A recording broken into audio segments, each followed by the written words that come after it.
It's day 3 at sea. We're just beginning it with a magnificent breakfast again, and blue water and beautiful blue sky. But we're ready to get terrestrial, I believe. Ready for it. Get to where? Get terrestrial. Get a little change of venue. Ready to get off. Seen enough blue for today and tomorrow. For the rest of my life.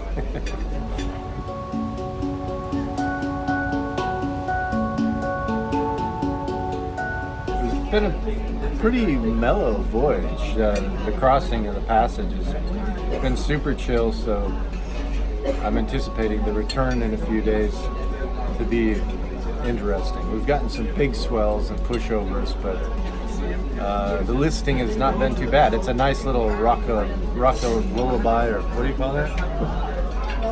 Yeah, rocks us to sleep at night. Definitely rocks us to sleep. It might be tough to get to sleep the next time I have a bed that doesn't move like a cradle.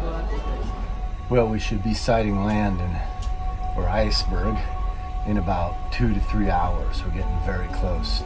I've prepped all the kit and gear. I'm getting it ready. We might do a Zodiac landing today. We're not sure. This is all play by ear on weather and conditions. I'll tell you, there are hundreds of birds collecting out there, which is a good sign that we're getting pretty close. Viv is prepping herself there, getting ready to get out there and get it going on.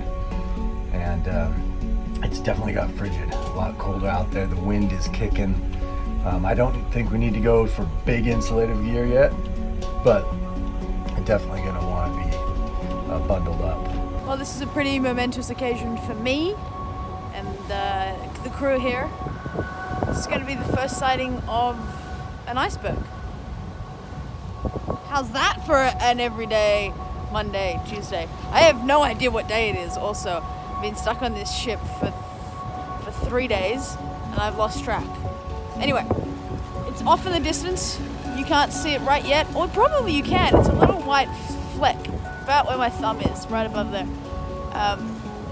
But we're approaching it, so we're kind of everyone's getting ready to have a good gander at probably, I think for most people, their first iceberg. Now, I have actually technically seen an iceberg before, off in New Zealand and in Alaska, but there were small ones that were floating in rivers. This will be our first big one that will be like bigger than the ship. So the first iceberg has been spotted off the starboard horizon. It's pretty cool looking, but we got an hour or so before we really see it. Mostly going to film the people watching the horizon for the iceberg right now.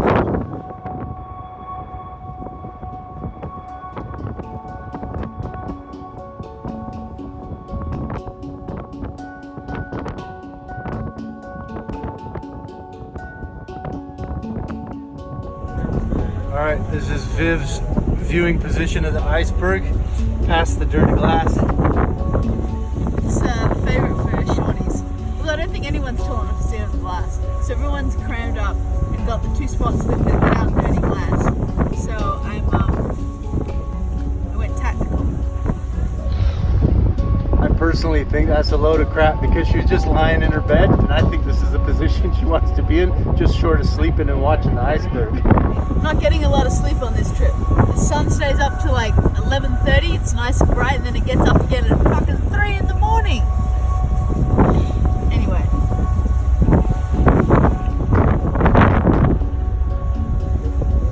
Best seat in the house, my friends. Look at that. Iceberg number 1 over there on the port side. Number 2 over here on the starboard side. I can just get them in both views in the screen right now. Pretty big fellas over there. To like choose between which iceberg I'm going to look at as the ship sails between them.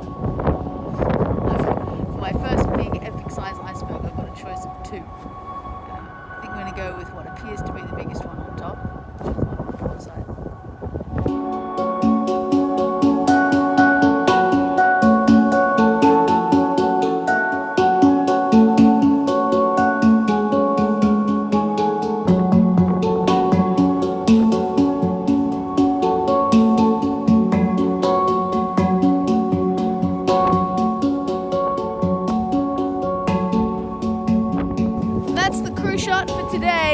we have Erik, Viv, and Iceberg on the one shot. There it is. Right there. First iceberg on the crew. And we're passing through two of them on port and starboard. And it is bloody cold, as you would expect when you see an iceberg.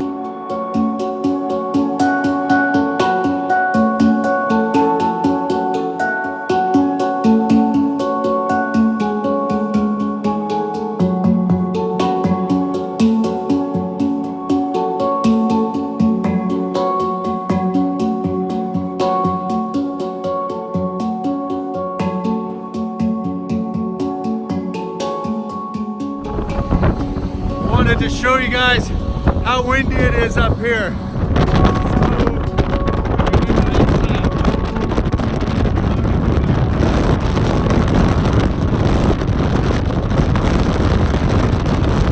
But it's so windy, I can stabilize my camera off the wind.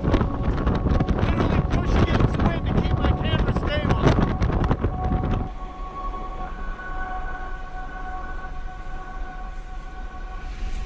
So what's going on, Viv? Well, we've just kind of updated our camera equipment right before going on a pretty major voyage where we're isolated from civilization and camera stores, which is really fucking genius. Because, as always, we've run into various problems. The problem that we've been discovering is that there's little flecks of dust that are being caught on the sensor, kind of trapped between the glass and the sensor. It's a problem for all cameras, but particularly a problem with our setup because we're using a Sony body with our old Canon lenses. Problem is, we have to get a little adapter that sits in the middle. The adapter we've just discovered has this kind of matte fabric interior, which is trapping a lot of dust and then conveniently depositing it anytime we turn the camera this way or rock it, depositing dust onto the sensor. So we'll clean it, we'll go out and shoot, we'll come back in, and then there's still dust on the lens and the little dust particles will move around. So this has been a long process of figuring this out. We discovered the problem last night. We spent about an hour going through, cleaning it. We also, in a rush, forgot our little squeegee thing, so we had to hunt down another photographer on the ship to go and get this so we can blow the dust off, because wiping it just moves it around on the sensor.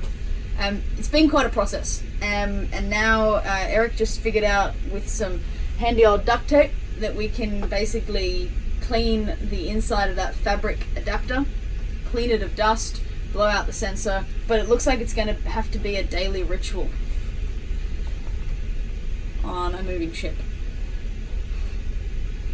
And if you stand up, we're doing this all racing against the clock because we're coming into our first landfall.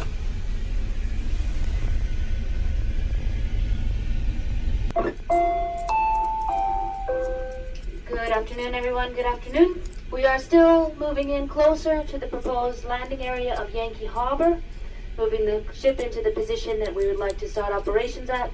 However, it is currently quite windy and also very strong waves. So we'll assess as we get closer in whether or not a landing is possible, and we'll keep you updated with the timings as such. I think we've still got dust on this one. I'm going to have to do this one again. Right. And there's two little specks here and here. And actually there's dust everywhere on this one.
good.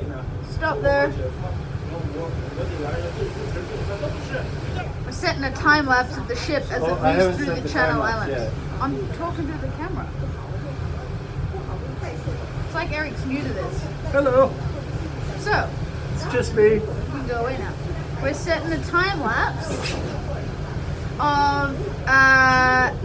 of the ship moving through the Channel Islands. No, what are they? The Shetland Islands. South Shetland. South Shetland Islands. Is it going?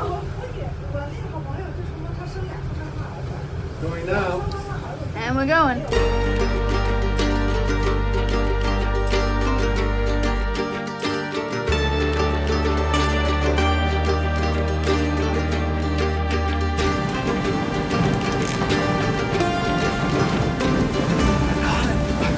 We're gonna go inside now. It's getting real windy and cold.